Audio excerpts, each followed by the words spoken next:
यहाँ से आगे जंगल ही रहेगा, तो आज हम सब यहीं पर आराम करेंगे।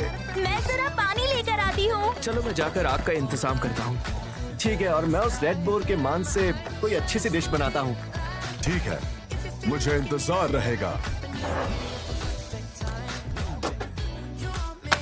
पहले मीट के छोटे छोटे स्लाइस कीजिए, इससे वो अलग अलग हो तो भी कोई प्रॉब्लम नहीं है।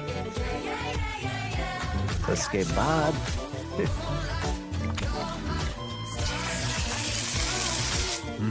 ये कैसी खुशबू आ रही ये है? पक्का बहुत लजीज बनने वाला है। और हो गया।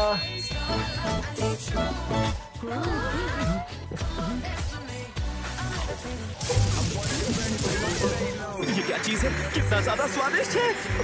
मैंने इतना स्वादिष्ट मीट कभी नहीं